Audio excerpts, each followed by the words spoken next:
नमस्कार, राम राम, जय हिंद, जय भारत। दोस्तों आज मेरे साथ के बिश्नोई साहब हैं। समाज सेवी कहूँ, भामा सहयोग कहूँ या हर तबके के लोगों के दर्द की दवा कहूँ, हर शब्द इनके लिए कम पड़ता है। लेकिन आज हम इनके पास जिस समस्या के बारे में जानने के लिए पहुँचे हैं वो समस्या है बाड़मेर क्षेत्र के अंदर आए दिन होने वाले रोड एक्सीडेंट। क्योंकि इनके पास हम इसलिए पहुँचे हैं कि ये उस दर्द को अपना दर्द समझते हैं और इस पीड़ा से जूझ रहे लोगों के घरों तक, उनके पास जाके उनके दर्द को महसूस करते हैं और उन लोगों तक हर संभव राहत पहुंचाने का प्रयास करते हैं। इसलिए उनसे जानने का प्रयास भी करेंगे कि इस प्रकार की घटनाओं के ऊपर अंकुश कैसे लग सके। और हाल ही में कुछ दिन पहले हुए एक एक्सीडेंट के अंदर पूरा परिवार नष्ट हो गया और 7 बेटियां पीछे छूट गई, जिनका अब पालन पोषण करने वाला कोई नहीं है। बहुत सारे भामाशाहों और के साहब सहित मिलकर लोगों ने उनके जीवन को सक्षम और सुलभ बनाने के लिए प्रयास तो किया है, लेकिन जो माता पिता को खो चुकी बच्चियां, उनका दर्द भी इन्होंने समझने का प्रयास किया। वो सारी जानकारी मैं आपको इस वीडियो के अंदर बताने का प्रयास करूंगा। सबसे पहले हम के साहब से जो इस बाड़मेर क्षेत्र की जो समस्या है उसके बारे में जानने का प्रयास करेंगे। नमस्कार साहब। नमस्कार। अभी जो विषय आपने भील समाज के खेताराम के परिवार के बारे में जिक्र किया जी, उसके परिवार में अब सिर्फ 7 बच्चियां रह गई हैं।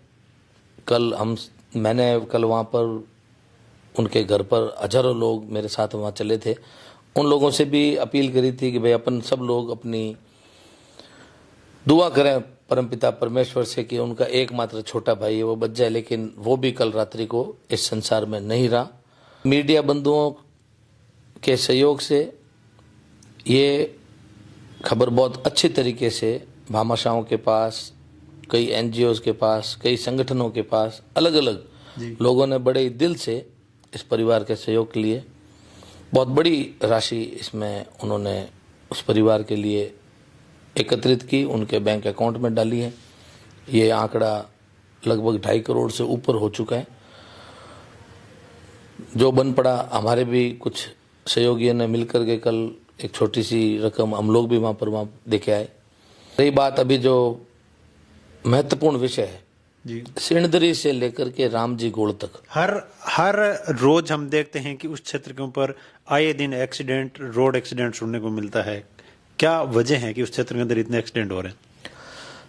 ये मैं स्पष्ट रूप से, अगर इसमें कोई अतिशयोक्ति नहीं है, कि प्रशासन की घोर लापरवाही भी अपन कह सकते हैं।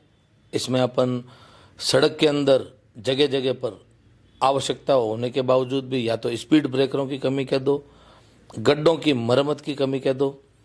अभी हाल ही में पिछले 4 महीने पूर्व एक रामजी गोल्ड के पास में एक्सीडेंट हुआ। एक ही परिवार के 8 लोग इस संसार में नहीं रहे।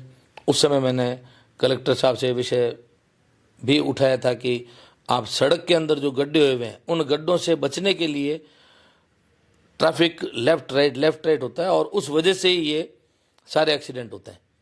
तो अधिकतर ये सड़क की लापरवाही कह दो, प्रशासन की अनदेखी बोल दो, और बसे बसाए घर उजड़ रहे हैं। सिर्फ छोटी सी लापरवाही की वजह से बहुत बड़ा नुकसान कई परिवारों को उठाना पड़ रहा है और हर महीने उठाना पड़ रहा है। और ये जब भी दुर्घटना हुई है, कभी 2, कभी 4, कभी 6, यहाँ तक कि 13 लोग भी एक साथ में अपना जीवन यहाँ पर गंवा चुके हैं।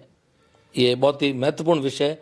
अभी भी प्रशासन को एक्सीडेंट होते हैं, उनके लिए कोई ना कोई जांचें बैठा दी जाती है, उनके लिए मदद के लिए लोग आ जाते हैं, लेकिन जो उसकी मूल जड़ है उस विषय पर कोई भी इसका ये कोई परमानेंट सोल्यूशन नहीं है। जैसे जिस हिसाब से आप लोगों ने मिलकर, भामाशाहों ने मिलकर एक परिवार का सहयोग कर दिया, अब सहयोग तो कर दिया, लेकिन वो छोटी छोटी बच्चियां हैं, उन बच्चियों के पास पैसे तो गए, लेकिन वो आज नासमझ बच्चियां हैं। इस प्रकार के बहुत सारे परिवार होंगे। पैसे से परिवार चलना मुश्किल होता है जब तक परिवार के अंदर कोई हैंडल करने वाला नहीं हो। और इस प्रकार के अगर गड्ढे और ये जिस हिसाब से आप बता रहे हो परेशानियां बनी रही, तो क्या उस क्षेत्र के अंदर ये एक्सीडेंट रुकने के कोई आसार हैं? अभी तक जब तक प्रशासन पूरे तरीके से सक्रिय नहीं होगा, हम लोग तो इंतजार कर रहे हैं कि जैसे ही अगले साल हमारी सरकार आती है उसके बाद में इसका परमानेंट सॉल्यूशन करने का भी हम विचार करेंगे। वहाँ से जो कांग्रेस के जनप्रतिनिधि हैं उन लोगों को भी इस चीज़ से कोई मतलब नहीं है। लेकिन मेरा ये मानना है कि जैसे ही इसमें सड़क के ऊपर अच्छे नियमानुसार कार्य किए गए तो एक्सीडेंट के ऊपर 50-60% फर्क पड़ सकता है। बहुत सुंदर बात बताई कि सड़क जो एक ही क्षेत्र है उसके अंदर बार बार एक्सीडेंट हो रहे हैं। अब एक जिस हिसाब से भामाशाहों ने सहयोग किया है और अब उस घर के अंदर जो एक अकेला चिराग बचा था वो भी दीप बुझ गया है, तो आप लोगों का कुछ उस परिवार के बारे में और भी कोई प्लानिंग है कि उन बच्चियों का किस प्रकार क्या करोगे? देखिए, वहाँ के गांव के पंचायत समिति सदस्य हैं दम्बाराम जी श्रवण, कल उन लोगों से वहाँ पे गांव के दूसरे भी पूर्व पदाधिकारी वालाराम श्रवण और कई अच्छे अच्छे लोगों की एक टीम गठित की गई है। वो टीम इसको संयुक्त रूप से निर्णय लेगी। जब आवश्यकता होगी वो हम लोगों को भी इसके अंदर किस दिशा में किस तरीके से काम करना है ये सलाह वो हम लोगों से भी लेंगे।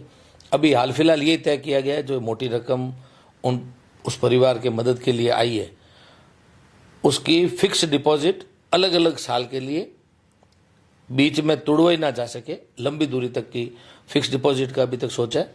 और भी क्या क्या उसमें हो पाएगा वो भविष्य के अंदर देखा जाएगा।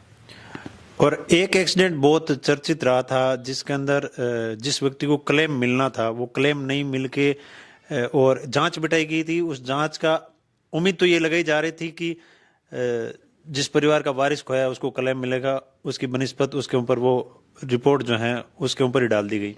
देखिए, ये 8 व्यक्तियों का एक एक्सीडेंट हुआ था और उसके अंदर चीफ सेक्रेटरी के द्वारा जांच बैठाई गई। जब भी कोई जांच बैठाई जाती है नीचे का प्रशासन जो कि भावनात्मक तरीके से पीड़ित परिवार के साथ में होता है, लेकिन क्योंकि ऊपर से ये दस्तक बजाई गई और मदद कही गई, जांचें खुली और एक व्यक्ति अब बिना क्लेम के परमानेंटली रह गया है। अब उसको कोर्ट का सहारा लेना पड़ेगा, क्या पता कोर्ट से भी क्या निर्णय आएगा। तब तक चीफ सेक्रेटरी की जांच ने एक और मुसीबत उस परिवार के लिए जरूर कर दी। मांगीलाल नाम का व्यक्ति था और उसके भी छोटा बच्चा, उसकी पत्नी अब बिना क्लेम के दर दर की ठोकरें खाने के लिए मजबूर हुए हैं इस प्रशासन की वजह से। वो बहुत सुंदर बात बताई इन्होंने, क्योंकि वो एक क्षेत्र है जिसके अंदर आए दिन एक्सीडेंट सुनने को मिलते हैं और केके साहब को हम जब भी देखते हैं तो हर परिवार के पास ये अपनी जो भी हैं समय निकाल के अपने काम से समय निकाल के उसके पास पहुंचते हैं। इसलिए हम इनके पास पहुंचे थे कि उस पूरी घटना के बारे में हम जानकारी लें कि क्यों वहां पर बार बार एक्सीडेंट होते हैं। और आप लोगों से निवेदन है कि इस वीडियो को ज़्यादा से ज़्यादा शेयर करें ताकि क्या पता समय रहते इस सरकार की भी आंख खुल जाए और उस जो वो क्षेत्र हैं उसको रोड को अपने टेक्निकल एक्सपर्ट हैं, इंजीनियर एक्सपर्ट हैं, उनसे चर्चा करके इस प्रकार बढ़ाया जाए कि उस क्षेत्र के अंदर बार बार एक्सीडेंट नहीं हो।